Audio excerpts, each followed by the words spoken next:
This episode is brought to you by Battleborn Batteries, the best name in the RV and marine industry. These lithium batteries are designed and assembled in the USA, backed by a 10-year warranty. The best solution for your battery anxiety, so go check them out at battlebornbatteries.com. Whether your adventure is on the road, on the water, or off the grid, Battleborn batteries keep you out there longer.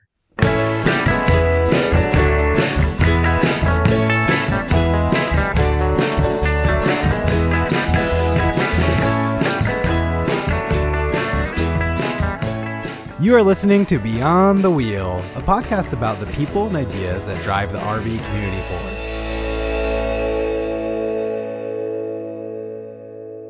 We love when we hear about new companies, and when they are created by fellow RVers, that's even better. Today, Jim, the founder of AirSkirts, joins us. Jim is a full-time RVer that wanted to improve the way skirting goes around his RV, not only with the install process, but the overall performance of the skirt as well. Jim talks about how he took his idea that he originally created for himself and turned it into a business. AirSkirts is an inflatable RV skirt that can set up in minutes and be removed just as quickly, making it perfect for people who are on the go. So without any further ado, let's introduce Jim and get this episode started. Hi, Jim. Thanks for coming on the show. Can you tell us a little bit about yourself and about the company AirSkirts? Sure. So myself, I'm actually a software engineer by trade. I started a company back in 2004. We sold it in 2009. That was a software company, and then worked as a software engineer for quite a while after that. Big companies, little companies. And then about 5 years ago, I sold my brownstone in New York City, sold all my stuff, and I bought an Airstream trailer. And I started traveling around in it full time. And one of the needs I found, or thing that I found lacking, was the ability to skirt the trailer. So as you guys know, a skirt protects the undercarriage of the trailer, prevents freezing pipes, prevents debris from entering, and also, very importantly, insulates, so retaining a lot of energy. And so I built a product for myself, had it manufactured, started using it. A lot of people saw it and were just like, wow, that's such an awesome idea. Why aren't you selling these? And I kind of said to myself, well, I kind of don't really like writing software, so maybe I should give it a shot. And that was sort of the genesis of AirSkirts. Did you have RVing in your background before that? Nope, just the fact that I was in an RV full time. But other than that, no, the Airstream was my first RV, and I bought that, like I said, about 5 years ago. Oh, very cool. And you've been full-time ever since? I have, yep. Okay. Very cool. I guess there's been a lot of changes from the AirSkirt, from the very first one that you had and people were approaching you, to kind of what it is now. How did you come up with the idea of an AirSkirt rather than maybe doing what other people do, where they kind of make it kind of hokey, where they're using drywall or anything else to go around their RV? Yeah, that's a great question. So, I mean, basically your options are, what a lot of people do is they'll use, like you said, like styrofoam insulation board, cut it to shape, tape it on. There's a lot of problems with that. It's not very resistant to wind. It's super wasteful, super time consuming. It's ugly, which is really the biggest problem. We found that a lot of campground owners don't even want people doing styrofoam skirting. But I mean, the alternative is to do a vinyl skirt, which people do as well. Those you have to drill, up to 400 holes into your trailer. Wow. And I had just spent $100,000 on an Airstream, and I was not about to drill 400 holes into it. And also, those skirts don't offer really any insulation at all. They just block the wind. So I've been doing the styrofoam skirting for a couple of years. I often spend winters in New England, in Connecticut specifically. And I just kept racking my brain because I was like, there's got to be a better way to do this. And I don't know, it just sort of popped into my head one night. And I was like, what if I just had something inflatable that reached from the ground to the underside of the trailer and just stuck itself there? And then we'd have this big cushion of air that acted as insulation. And it's also, super, super fast. And there's a ton of other benefits. But that's sort of where the idea came from. And is air is a good insulator? It is. Yep, for Okay. sure. Yeah, it is. I think a lot of people don't realize just how good it is. I worked in glass for a long period of time, and insulated glass, all insulated glass is 2 panes of glass with just a sliver of air in between there. And that's enough so that the outside stays one temperature and your inside stays the other temperature. Yeah. Exactly right. That's right. So when you started and you had people approaching you about your AirSkirt and they said, oh, you should be selling this, is that who you sold it to? Did somebody contract you and say, hey, could you make me one as well? Would that be considered maybe your first sale? No, we never did that. So the first thing I did was think, okay, how do I make this a business? Can I bootstrap it? Do I need capital? So I didn't sell any at first to anybody. I actually built out the whole business first, everything from the website, all the creative, all of our assembly, design, engineering. We did all that up front. We kind of did like a passive launch out of season. So like March, April, May kind of time frame, not really expecting any sales. And that was sort of our beta test run. And so we had at that time, we were not doing any advertising or marketing. And so we just had a few customers coming in, getting feedback. So that was sort of how we kind of ran our prototype tests. And then, of course, we've refined the product since then based on customer feedback. And what's the construction of the material? Yeah, sure. So it's a tarpaulin PVC. So it's essentially I'm actually sitting on one of the tubes right now. It's a canvas that's coated in PVC. It's super, super tough. It's very, very hard to puncture these, and they're built to last for decades. So they have these air valves on them. They also have pressure over release valves, which I can talk about. But the welding, this is heat welded. So this will last 4 decades. I mean, these things are more or less like you would see on the Zodiac inflatable boat. It's not the exact same material, but it's a good kind of analog to tell people about. They're, I don't want to say indestructible, because certainly if you stab them with a knife, you could put a hole in it, but they're very tough. Yeah, I lived in Alaska for a while, and we did a lot of fishing by Zodiac, so they're very that's very durable material. I'm glad you mentioned that over pressure valve. Sean and I were talking before you came on, and I said, I wonder if there's a way that they're able to prevent overinflating, or if something would start to crush it to relieve pressure out of it. And I said to Sean, I doubt it's that high tech, but you just said it. Well, it does have such a thing. Yeah. So, I mean, the problem obviously is these are very similar to airbags that you could lift a trailer up off the highway if it flipped over. So with too much pressure, so we're very careful in our instructions. These are supposed to be really loosely inflated under the trailer, just enough to hold them in place. But the overpressure valve is kind of a last ditch, right? So if somebody, it doesn't follow the directions or gets up to like 120 degrees and it starts expanding, we have these valves. I don't know if you can see this in the video or not. It's probably very tiny. These start releasing pressure at 0.7 psi. So they're very low pressure tubes. So that way, you couldn't lift your trailer off the ground or anything like that. That's kind of the idea, or damage to the tubes. I didn't think about heat and expanding under pressure from the heat. That's good that you mentioned that. So I watched your video on your website of you and Tori inflating them around an Airstream. I have a couple questions about it. The pump that you used, it was an 800 watt pump. Does that come with the kit? It does. Yep. So in the kit, there's a carry bag, which I have one folded up, but this actually is kind of a big carry bag. It comes with the kit and everything fits in here. The pump comes with the kit as well. And it's an AC pump. 12 volt just generally isn't enough for this kind of inflation. So people either, if they're at a campground, plug it into shore power, or their inverter or generator or whatever. You only need to do it once. So you're not leaving the pump connected. You're just filling them up and disconnecting it. And then, also with the kit are the tubes, which come in various sizes based on the trailer or motor coach configuration. Yeah, I was going to ask about the pump because it inflated it pretty darn fast. Yeah. So I was thinking there's no way that could operate off a 12 volt. Probably. No, unfortunately not. Yeah. And you had said that you loosely inflate them to be secure. So there is no drilling. You don't have to drill anything or attach anything to your RV. You just put these under, inflate till they're snug, and they stay. And that's correct? Really one of the biggest benefits of this. So if you watch the video, the setup time for my trailer, now that I know like where all the tubes go and everything, I get it done in 10 minutes, 15 minutes. So the idea is that, yeah, it's the pressure between the ground and the underside of the trailer holding them in place. And because of that, they do really well with wind, with snow building up against them. And that's where a lot of other solutions fail. So sometimes you'll see somebody with a vinyl skirt is ripped off and they have to go re-snap it. Or sometimes you'll be at a campground and 100 yards away, you'll see a big piece of styrofoam that floated off in the middle of the night. These things you could actually kick and they will not move.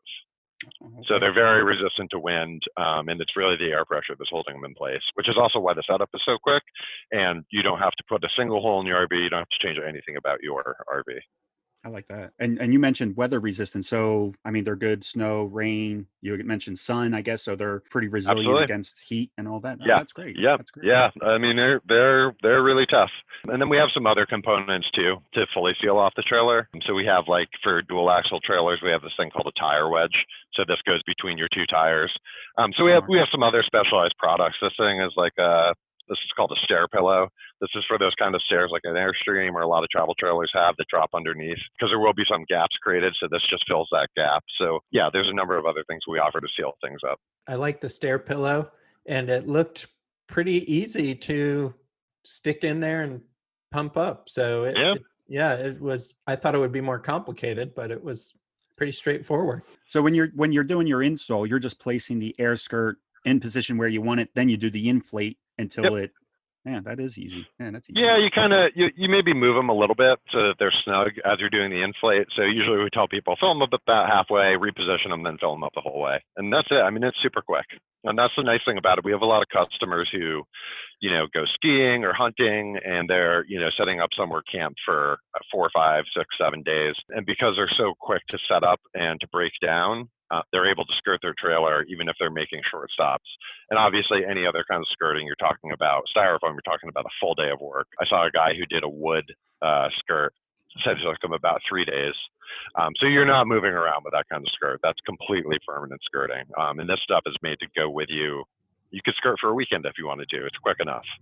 Yeah, that bag that you held up and you said this is the kit. Is that an entire kit that's everything that you need for a travel trailer? Yeah, so this bag fits everything you would need. This is just folded up right now. This is a big carry bag. And then the tubes, so I'm sitting on a 22-inch tubes. We make them in 2 different diameters. So this fits most bumper pull travel trailers. This will fit an Airstream or a Lance or something like that.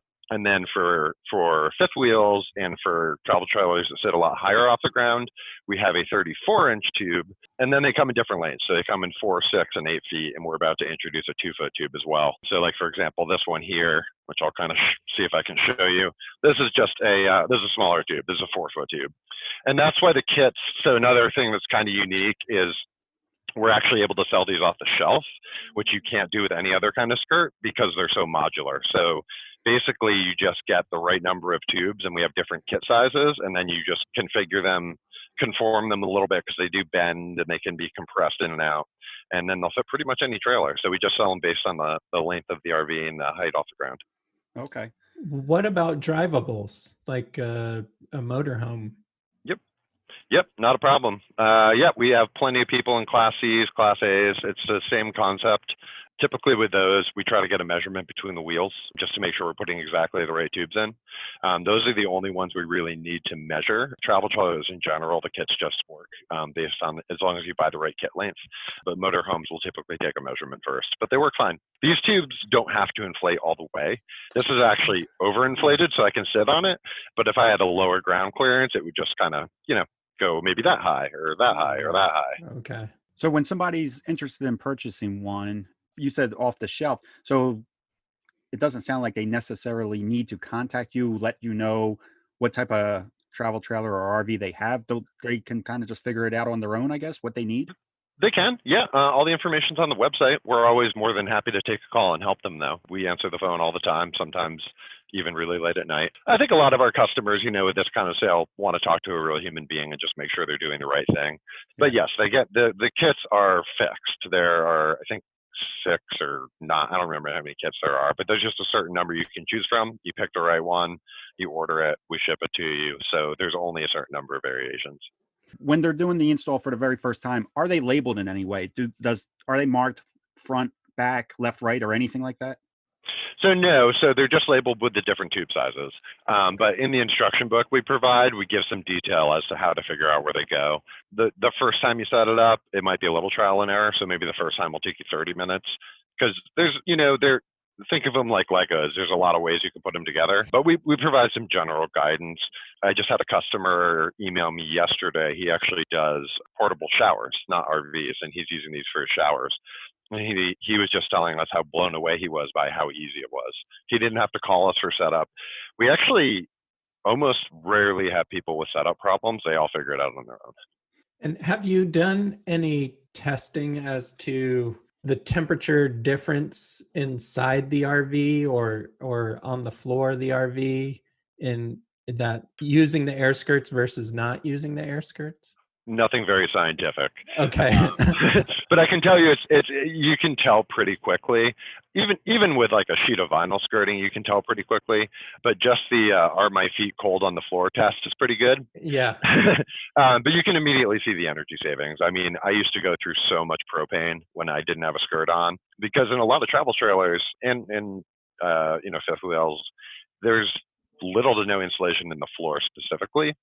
And that's for good reason, because you need the heat to go through the floor to keep the pipes warm. Right. But the problem is then you're dissipating tons of heat. And we actually recommend that you use these in the summer too, because you're going to get the same effect of saving money on energy. And the reason other people don't use skirts in the summer is just it's too much of a pain. But since these are so easy to use, and because they provide so much more insulation than other skirts, we say use them year round. And I even recommend it for people that are rarely in cold weather, because it'll still save them on energy costs. So to answer your question, no scientific test, but anecdotally, I can tell you that they do retain a lot of heat very well. Yeah, I was going to ask about the summertime as well, because it seems like it would help with the heat also. Yeah, especially, I mean, if you're running air conditioning in the summer, which a lot of people obviously do, because these like tin cans tend to heat up pretty quickly.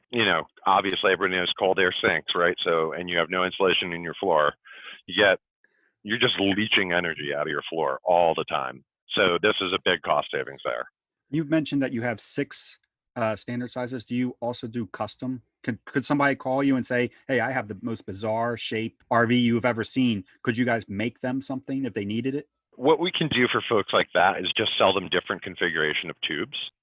They can even create their own kit online based on the sizes they need, but typically they'll call us and we'll help. We don't make custom products. So if they're like, I need a 7.2-inch tube, well, first of all, you don't really need that, or I guess it wouldn't be 7.2 inches, 7.2 feet. You don't really need that because our tubes will conform out, so it's not going to really matter that much. But yeah, we had somebody the other day with a bus from the 1940s or something, really weird configuration. So we just had to help her find the right tubes to fit that kind of very oddly shaped bus. But they can always call, we can set it up for them, or they can select the items they need from the website, and we can ship them out that way. Okay. Yeah, that sounds custom to me. If you're making a custom kit, something that you wouldn't find on the shelf, that sounds like custom to me. I think that's great. Mm-hmm. How many versions did you have to go through before you got to this current version? Well, so we've added a bunch of products, and those will go through a couple iterations. We're working on a new product right now, and we're getting our 5th prototype at the moment. I would say the tubes, the fundamental concept was pretty solid from the get-go. Valves were in bad places or weren't overflow valves. The material was a little bit different. I'd say this is probably I doubt this design is going to change anytime soon. This is probably the 4th or 5th iteration, but this is what we've been selling since we've really been selling. Because we only really started advertising in the beginning of the fall, and sales have skyrocketed since then, but we've only sold this model. So the only people that got the older models were kind of those beta testing customers that I told you about before. So the fall of 2020? Yeah, oh, we're wow. new. Yeah, we're new. Great. And so how many years was it that you first started to when you started actually selling? Well, because I created them for myself, I was just using them on my own, I think, for 2 seasons. And then we built the business.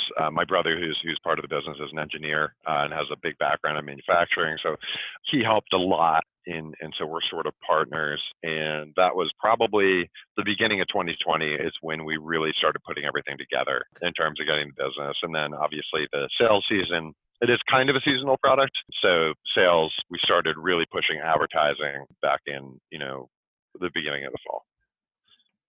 And then what about maintenance, Jim? Is there any maintenance that needs to be done? And then what about warranty? Okay, I'll talk to both of those. So maintenance, after dramatic temperature changes, you may need to add or remove air because, as I said, and air obviously increases or decreases with temperature. They have to be pretty dramatic. Like I skirted my RV for the winter. I don't think I inflated or deflated once. However, when summer comes around, I'm going to have to let some air out. The warranty is I think very good. We just upped it to 5 years. Wow. And Yeah, so that's on material and craftsmanship. They're very hard to puncture if you follow the directions. We wouldn't cover a puncture in the warranty, but we do include patches with the kit should that happen. Only happened to one customer so far, which I think is pretty good. So yeah, 5-year warranty. And but like I said, I think these things will last decades. I mean, these are meant to last forever. So if I go out hunting, November, December, and I'm off grid somewhere, is there any ground that you would say do not use the AirSkirts on? Nope. You can use it on rocky ground, gravel, sticks and stones. Doesn't make much of a difference. Okay. Unless you overinflate it. If you start overinflating them, then on sharp objects, you could potentially have a puncture. But as long as you're following the directions, unless you have razor blades all over the ground, you should be fine. So it'll just form to whatever the ground is. Yeah, I mean, so let's say your trailer's off level because you're parked on kind of a slope. The tube will basically form like this. Okay. Yeah, and so it does have some pliability. So if you're going around like a sewer drain, let's say, it'll form up around the sewer drain. And it'll leave tiny gaps for people who are in, say, Montana, or maybe it gets to negative 30 degrees and they want to fill every single crevice. We also sell these buffer pillows. So these things you just put in and they can fill in any little cracks or holes. But we typically don't sell those to customers unless they are like, I have to have every single tiny little hole filled. But we do offer them for that reason. And you had just mentioned something I didn't think about. Your travel trailer or RV doesn't even necessarily need to be level because... Nope. Yeah, that's great. I wasn't even thinking that. I thought, for some reason, I was thinking everything, you level it all up and then that's when you would use these. But like you just said, because you're filling to what you need it to be, the RV doesn't have to be perfectly level. That's nice. I mean, so I guess if you were on like a 20-degree incline, the tube might not be big enough anymore. So it needs to be level to some extent. Like don't park on the side of a mountain if you can avoid it. But yeah, I mean, there's enough give that it does not need to be perfectly level. The ground doesn't need to be perfectly level. If you're within a few degrees, it's probably not going to make much of a difference. You'll be fine. Yeah. I had another question about your warranty. Does that 5-year warranty cover the compressor or the pump? Yep, it does. Yep. Oh, perfect. That's yeah, great. if anything goes wrong with the compressor, just send it back. We'll send you a new one. Okay. And where is AirSkirt being manufactured right now? So like most manufacturers, we have to source from all over the world. It's just a function of the way the economy works. But everything is designed, engineered, and assembled here in Connecticut. Our parts come from China, Taiwan. I mean, I'd love to make every single part in the U.S., but that would make everything prohibitively expensive for our customers, unfortunately. And hopefully that'll change one day. But that's kind of the state of the union for now, I suppose. I wonder how much of a difference or how much of an adjustment you had to make from going from a software developer, software engineer to a product manufacturer. I imagine there's some challenges there that you didn't see in the software engineering business. It's a totally different world. And I got to be honest, I am so much happier. Software, and especially working at big companies. So after my startup got acquired, I worked at a very large company, about 10,000 employees, is incredibly frustrating. I'm sure it's the same in other industries. There's a lot of politics.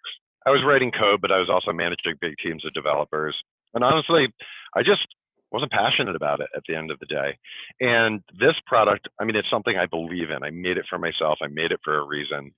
And fortunately, I have the support of my brother who has been doing manufacturing for his whole career and logistics and all that sort of stuff. So that part, without him, I don't know how the heck I would have done this. But yeah, just career-wise, for me, this is like a dream come true. I've always loved industrial design. I've always loved thinking of inventions and product ideas. And the opportunity to do this I don't think could be surpassed. I really want this business to last and succeed. And it's so much fun.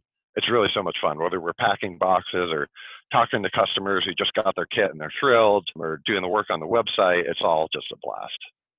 And how many staff members do you have? We work mostly with contractors. Okay.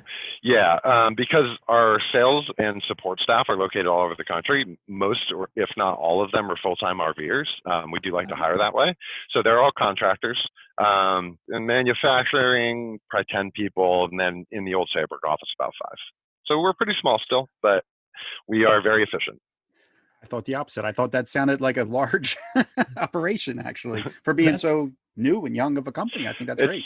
It's pretty amazing how many of these things we're selling. It's very much surpassed my expectations. I guess people just, I don't know, clutch onto the idea, or get the idea pretty quickly, and love it. So that's great that you bring in full-time RVers too to help with the sales. I imagine, nobody sells it better than a full-time RVer that's using it.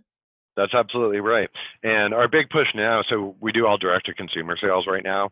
We want to get these things in dealerships. And so by having a distributed sales force like that, I can have people show up at a dealership, demo the product. There's no better way to sell this product than to show somebody it. So it helps a lot. And yeah, I mean, I want to support people the full-time RV lifestyle, I'm a huge proponent of. It's obviously growing very, very rapidly right now, especially with COVID. And some people are out of work too, and I want to support them. And so I want to support people in our community. I mean, this is a product built for this community, right? So yeah, that's the thinking there. I make an effort to try and get those people to help. And yeah, they know RVs, right? So that doesn't hurt either. Yeah, the RV manufacturing right now is having a big boost because of COVID. Is that what you guys are experiencing? Okay, you're experiencing that as well. Yeah, we get a lot of customers who are saying, yeah, I have my RVs on order, but it's 4 months backlogged or something like that. I think Airstreams are like 6 or 7 months at this point. It's crazy. Wow. I have a saying that, you always hear in local communities, they say like buy local or shop local. And they have those local shopping days every year where they want everybody to go shop at the local stores instead of the big box stores. And I always say that about RVing, like shop RV local, buy from full-time RVers that have products. Absolutely. I couldn't agree more. I do buy a lot of stuff on Amazon, but not my RV stuff. I like to go to the RV store, support those people. I mean, these are small businesses. We're a small business. This is a family operated business, but I couldn't agree with you more on that. Yeah. Do you notice I don't know, trend would be the correct word. I don't think that's the word I'm looking for, but do you see that you are selling more in one section of the country than other sections of the country? It's interesting. So our customers, from what I can tell, they kind of fall into a few different categories. So we have kind of snowbird isn't the right term, but people who are just retired, traveling, they come from all over. We also get a lot of customers who are full-time stationary RVers. We sell a surprising amount of kits in states with lower populations. So states like Wisconsin, South Dakota, Montana, that's actually a lot of our sales come from those regions. But we sell them all over the country, mostly in the northern part of the country for kind of obvious reasons. But yeah, everywhere. And we started selling to Canada too now. So we're getting a lot of Canadian orders in as well. Oh, that's great. Yeah. Yeah, I imagine this year it probably some good sales since the Canadians can't bring their RVs down here this year. And that's actually been a big thing for us, I think, with growth-wise. Is first of all, people can't take their regular vacations, right? They can't fly to Paris or whatever they're going to do. A lot of people, we offer 10% off to medical workers, obviously because of COVID, and veterans and first responders and stuff too. But a lot of medical professionals are living in their RVs while the rest of the family lives in their house, which they wouldn't have done before. So yeah, there's a lot of impact from that in all aspects of this business, I think. And before we got on with you and started recording anyway, you were talking about that you're about to go on a little bit of a trip and doing marketing. Can you tell us a little bit about that, where you're headed? Where can people find you and check these things out in person?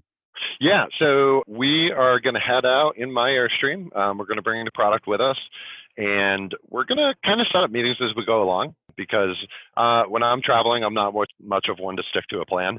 And I'm going with my son. He's 19. He's working for the company now as well. And we're going to start taking a southern route until it gets a little warmer. But we just want to, knock on as many doors as possible. If there are RV dealerships out there who want to meet us, I'd encourage them to get in contact with us. We can always send them literature and signage ahead of time, but we'd love to stop and meet them, show them the product. Even individual customers will do the same thing. We would love to if they're along the way. I imagine we'll probably post on Instagram where we're at, stuff like that. And that was going to be my follow-up. You just mentioned Instagram. What other types of marketing avenues have you explored? Do you use Facebook? You just mentioned Instagram. Do you have YouTube? And what have you found that seems to work the best? Since we're bootstrapped, right? I built this company entirely off my own funding. We are doing very targeted advertising. We found that Facebook does not convert very well. Google ads is probably Google Ads, I think, accounts for 35% of our sales at the moment, and the rest is almost entirely organic search and referral from other customers. So with the social media stuff, we just haven't put enough energy into it yet. With Instagram, Pinterest, I think, is going to be a big one for us, believe it or not. And Facebook, I think Facebook is about building brand awareness, which is definitely important. So we do some stuff on there, but we're not doing paid advertising on there at the moment. Okay. Sean, I believe we use Pinterest, and we noticed a big bump when we started Pinterest. So Pinterest seems to be a good one. Yeah, I think it's really interesting. Like everyone's like, oh, you got to advertise on Instagram, you got to advertise on Snapchat. And I'm like, I don't think that's my target audience. Because like Pinterest, my dad has an account on Pinterest and he uses it every single day. He does not have, trust me, he does not have Snapchat or Instagram. Actually, we just signed him up for a Facebook account yesterday, which was a really big deal for him. But he's on Pinterest every day, I swear to God. So yeah, we think there's a lot of potential there. Yeah, I still do not have Facebook. I always say that I'm the last person, but good for you. Yeah, I tried it and I didn't get it back when it was, I guess, gaining popularity, and I just never went back to it. But when I did try to go back to it, I thought it was clunky, and I was like, I don't get it. I still don't get it. I'm a big individual privacy rights advocate, and coming from a computer science background, that stuff often scares me. But I keep a Facebook account anyway, just because the RV-related Facebook groups are so valuable to me. Airstream addicts in particular, you can post any single question about an Airstream, the most obscure problem you're having, in 10 minutes someone has a solution for you. So it's worth keeping it around just for that, to be honest. I want to go back to the product just for a minute. I watched the video again of you inflating the AirSkirts. What about deflating them? Yeah, it's really simple. It's basically the same exact process, except the pump. Basically, the end twists off and you put it on the other side, and then you put it in just as if you're going to inflate it, run the pump, and it sucks all the air out. And then you just fold it back up, and it goes into a neat little folded package. I'll show you guys. This is basically what a deflated tube looks like. So they're not very big. They actually pack up really small. And it's really like, a lot of products, you'll unfold it for the first time and never get it back into the box. These are actually pretty easy to get back into their original package shape. So they fold down pretty small, so it's no problem with storage in the RV when you're traveling. No, I mean, a lot of our kits when we ship them out fit into a 24-inch by 24-inch by 18-inch box, the entire kit. So yeah, they're pretty tiny. They're heavy, right? Because this is a very durable material. So our kits, they probably start at 60 pounds and go up from there. But again, you don't have to handle the whole thing at once. You take one tube out, and those are just a few pounds, so it's not a big deal. But yeah, they pack up quite small. Okay. I'm glad you asked that, Sean, because I was picturing that you just release a valve and you're like standing on it, walking back and forth across it. No, but the compressor makes a lot more sense. Yeah, just suck the air out. Yeah. Okay. Well, Jim, I think that is all of our questions. Is there anything that we might have missed or that you would like to add to the conversation? One thing that I think that I'll just bring up, the last thing I think that's interesting about the product is our solution is unique in the sense that if any other skirting solution lives and dies with your RV, whether it's styrofoam, a custom skirt that can cost you $3,000+ if you get a new RV, that thing is useless. With AirSkirts, you can reuse it with your next RV when you upgrade, and most RV owners do upgrade. Maybe you have to add or remove a tube, but we sell those individually. So I just think that's one more reason that this is a good investment, is it can stay with you for life, as opposed to a skirt that you drilled a million holes into your trailer and maybe the next owner doesn't even want, and you brought your trailer value down. This is a value add that stays with you no matter how many trailers or motor coaches you have. Yeah, that's a good point, that it's interchangeable. Essentially, you take it with you when you get a new one. And we know people that change RVs every year. Yeah, some people are a little crazy like that. Yeah. Yeah, this is a great product to take with you when you're going. And I think the best place to find you right now is just go to airskirts.com. Yep, AirSkirts.com. And like I said, we're always happy to talk on the phone, even if people just have questions about winter RVing. Like I said, this is a labor of love. We're not in this to be millionaires. We will just chat with you about, even if you're going to do styrofoam, we can give you some pointers. So they can always call us. It's 833-4-SKIRTS. And we're open 12 hours a day, every day, Eastern time, 8 to 8. So yeah, website, call us. Those are really the best places to find us. Right. And then in our show notes for anybody listening, we're going to put some links for his website. We'll also have some photos of the AirSkirt so you can take a look at it and see it right from there and then easily get to their website. All right. Well, thanks, Jim, for your time today. We really enjoyed talking about it. It's impressive to me how flexible this product really is. Thank you guys so much. I really appreciate the opportunity to be part of this, and it was a great conversation today. So I really do appreciate it. And thanks for spreading the AirSkirts love. We appreciate you coming on, and after talking with you, I can see why you're growing so fast. So keep up the good work. Thanks, guys. Thanks for tuning in, everyone. Kenny and I always enjoy interviewing full-time RVers who have turned an idea from the road into a business. Remember to support these RV entrepreneurs by shopping RV local when possible. We hope you enjoyed the episode and will subscribe to the podcast. Follow us on Instagram, Facebook, and YouTube for the latest information about the show.